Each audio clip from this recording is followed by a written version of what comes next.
بسم اللہ الرحمن الرحیم۔ ارشاد نبوی صلی اللہ علیہ وآلہ وسلم ہے کہ من اصبح ولم یہتم بامور المسلمین فلیس بمسلم، یعنی اگر کوئی بھی مسلمانوں کے بارے میں دل میں درد نہ رکھتا ہو اور ان کے جو ابتر حالات کو ٹھیک کرنے کے لیے کوئی فکر نہ رکھتا ہو تو ارشاد نبوی ہے کہ وہ مسلمان نہیں ہے۔ انقلاب اسلامی ایران کی برکاتوں میں ایک برکت یہ ہے جو ہمیں امام راحل رضوان اللہ تعالیٰ علیہ کے توسط سے ملی ہے، وہ یہ کہ قبلہ اول جو ہے قدس اور فلسطین کا مسئلہ وہ انہوں نے اجاگر کیا ہے، اور جو ایک ہم آج کہہ سکتے ہیں ایک سمبل ہے مظلومیت کی کہ ان کو اپنے گھروں سے نکالا جا رہا ہے، مسجدوں میں نمازیں پڑھنے نہیں دے رہے ہیں، اور جو قبلہ اول مسلمان ہیں وہاں پہ مسلمان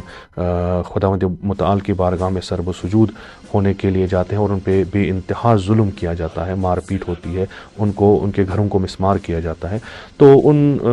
مظلوموں کی آواز جو ہے وہ پورے عالم انسانیت تک پہنچانے کے لیے امام خمینی نے بعد از انقلاب جو ہے ایک بہت بڑا قدم اٹھایا۔ آخری جمعہ جو ماہ مبارک رمضان کا اس کو یوم قدس کے نام سے رکھا، اور آج الحمدللہ یہ انٹرنیشنل لیول پہ ہو رہا ہے، ہر جگہ جہاں جہاں بھی باضمیر انسان ہے، مسلمان ہیں، وہ اس روز کو مناتے ہیں، اور یہ اب فقط قدس کا مسئلہ نہیں ہے بلکہ تمام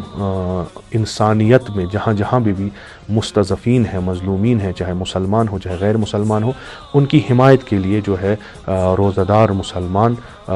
خداوند کی بارگاہ میں یہ عبادت سمجھ کر ان کی حمایت کرنے کے لیے سڑکوں پہ آتا ہے اور اپنی حمایت کا جو ہے وہ اظہار کرتا ہے۔ تو شاید اس چیز سے ان مظلوموں کو حوصلہ افزائی ملے، تو ان کو وہ استقامت اور مقاومت کا وہ جو ہے ان کی پشت پناہی ہو۔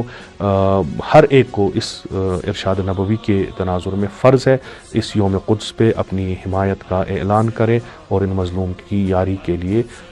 جو ہے وہ کسی بھی صورت میں چاہے ریلیز نکالیں، چاہے تقاریر کریں، چاہے لکھیں، چاہے کسی بھی طریقے سے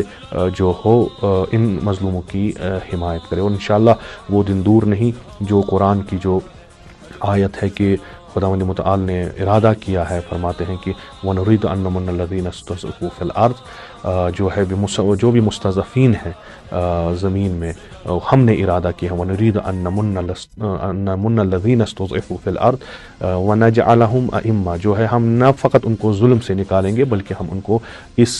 دنیا میں امامت بخشیں گے، اور ہم اس بڑی عبادت میں اور خدا کے اس وعدے میں جو ہے وہ ایک قدم آگے بڑھائیں گے۔ انشاءاللہ یہ ہماری عبادت خداوند متعال کے بارگاہ میں قبول فرمائے۔